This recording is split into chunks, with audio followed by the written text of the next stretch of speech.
James was enjoying his life on the island of Sodor, but he still had a lot to learn. "You're a special mixed traffic engine," said the Fat Controller. "You can pull coaches or trucks quite easily, but you must learn by your mistakes." James knew what the Fat Controller meant. He could well remember that dreadful accident on his first day. "Be careful with the coaches, James," said Edward. "They don't like being bumped." Everyone came to admire James. "I'm a really splendid engine," he thought, and suddenly let off steam. A shower of water fell on the Fat Controller's nice new top hat. Just then the guard blew his whistle, and James thought they had better go. Go on," he puffed to Edward. Don't push," replied Edward. The coaches were grumbling too. Don't go so fast! But James didn't listen.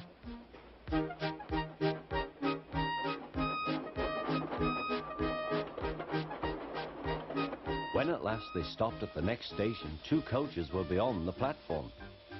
They had to go back to let the passengers out. But no one seemed to know about the Fat Controller's top hat, though James felt happier. Presently they came to the station where Thomas was waiting with his 2 coaches. "Hello, James," said Thomas. "Feeling better?" "That's right." "Oh, that's my guard's whistle. I must go.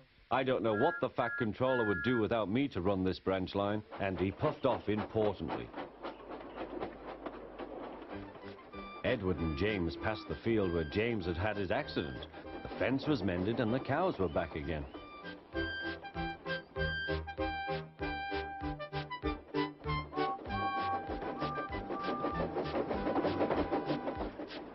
They ended their journey and rested before setting off for home.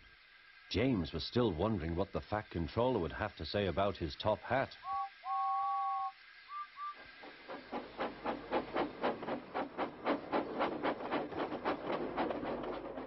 Next morning, the Fat Controller spoke severely to him. "If you can't behave, I shall take away your red coat and have you painted blue." James didn't like that at all.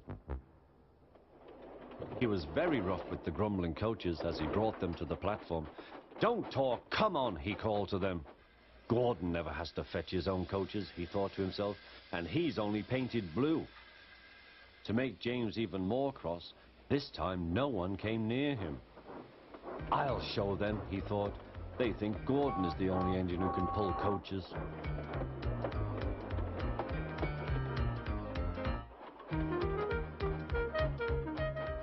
Hurry, puffed James. You're going too fast, replied the coaches. James laughed and tried to go faster, but the coaches wouldn't let him. "We're going to stop," they said. "We're going to stop."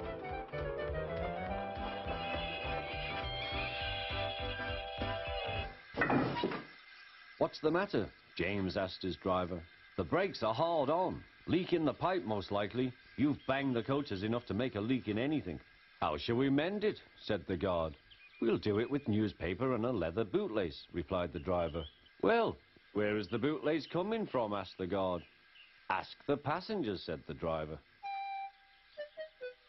"You have a leather bootlace there, I see, sir," said the guard to a smartly dressed man. "Please give it to me." "I won't," said the man. "Then," said the guard, "I'm afraid the train will just stop where it is." The passengers all said what a bad railway it was. Then they told the man how bad he was instead. Everyone was very cross. At last he handed his laces over. The driver tied a pad of newspaper tightly round the hole in the brake pipe, and James was able to pull the train.